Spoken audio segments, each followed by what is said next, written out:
മുഖ്യമന്ത്രിയും പ്രതിപക്ഷ നേതാവുമടക്കം പ്രമുഖ രാഷ്ട്രീയ നേതാക്കൾ കുടുംബത്തോടൊപ്പമെത്തിയാണ് വോട്ട് രേഖപ്പെടുത്തിയത്. മുഖ്യമന്ത്രി പിണറായിയിലും വി.ഡി. സതീശൻ പറവൂരും രാവിലെ തന്നെ എത്തി സമ്മതിദാനാവകാശം നിർവഹിച്ചു. ഒരു മാസത്തിലധികം നീണ്ട തെരഞ്ഞെടുപ്പ് പ്രചാരണം മുന്നിൽ നിന്ന് നയിച്ച മുഖ്യമന്ത്രിയും പ്രതിപക്ഷ നേതാവും അടക്കമുള്ള പ്രമുഖർ രാവിലെ തന്നെ കുടുംബസമേതം പോളിംഗ് ബൂത്തിലെത്തി. മുഖ്യമന്ത്രി പിണറായി വിജയൻ കണ്ണൂർ പിണറായിലെ RC അമല സ്കൂളിൽ വോട്ട് രേഖപ്പെടുത്തി. എല്ലാ മണ്ഡലങ്ങളിലും LDF വിജയിക്കുമെന്നും BJP ഒരിടത്തും രണ്ടാം സ്ഥാനത്ത് വരില്ലെന്നും മുഖ്യമന്ത്രി പറഞ്ഞു. ഈ തെരഞ്ഞെടുപ്പ് LDFന് കേരളം ചരിത്ര വിജയം സമ്മാനിക്കുന്ന തെരഞ്ഞെടുപ്പായിരിക്കും. കേരളത്തിൽ ഏതെങ്കിലും ഒരു മണ്ഡലത്തിൽ BJP രണ്ടാം സ്ഥാനത്തുണ്ടാകില്ല എന്നത് ഉറപ്പാണ്.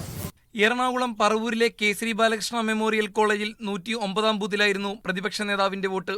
കേരളത്തിൽ അത് കേന്ദ്ര സംസ്ഥാന സർക്കാരുകൾക്കെതിരായ ജനങ്ങളുടെ അമർഷവും പ്രതിഷേധവും രോഷവുമെല്ലാം പ്രതിഫലിക്കുന്ന ഒരു തെരഞ്ഞെടുപ്പ് കൂടിയാണ്. രമേശ് ചെന്നിത്തല മണ്ണാർശാല UP സ്കൂളിലെത്തി വോട്ട് രേഖപ്പെടുത്തി. മലപ്പുറം പാണക്കാട്ടെ CKMM ALP സ്കൂളിലായിരുന്നു മുസ്ലിം ലീഗ് അധ്യക്ഷൻ Panakkad Sadiq Ali Shihab തങ്ങൾക്കും PK കുഞ്ഞാലിക്കുട്ടിക്കും vote.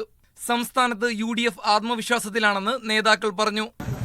UDF തരംഗാണ്, കേരളത്തിലെ UDF തരംഗാണ്, ഒരു സംശയവുമില്ല. വളരെ നല്ല ആത്മവിശ്വാസത്തോടെയാണ് ഈ പോളിംഗിനെ ഐക്യ ജനാധിപത്യ മുന്നണി കാണുന്നത്. ലോക്സഭയിലേക്ക് 20 സീറ്റുകളിലും ഐക്യജനാധിപത്യം വ്യക്തമായ ഭൂരിപക്ഷത്തോടെ തന്നെ വിജയിക്കും എന്നുള്ളത് തന്നെയാണ് ഞങ്ങളുടെ പ്രതീക്ഷ. CPM സംസ്ഥാന secretary MV Govindan Morazha CH Kammaran സ്മാരക UP സ്കൂളിൽ വോട്ട് രേഖപ്പെടുത്തി. പാർട്ടിക്കെതിരെയും സംസ്ഥാന സർക്കാരിനെതിരെയും കടന്നാക്രമണം നടക്കുകയാണെന്ന് അദ്ദേഹം പറഞ്ഞു. LDF convener EP Jayarajan Aroli GHSലാണ് വോട്ട് ചെയ്തത്. കേരളത്തിൽ LDF തരംഗമാണെന്ന് CPI സംസ്ഥാന സെക്രട്ടറി ബിനോയ് വിശ്വവും പറഞ്ഞു.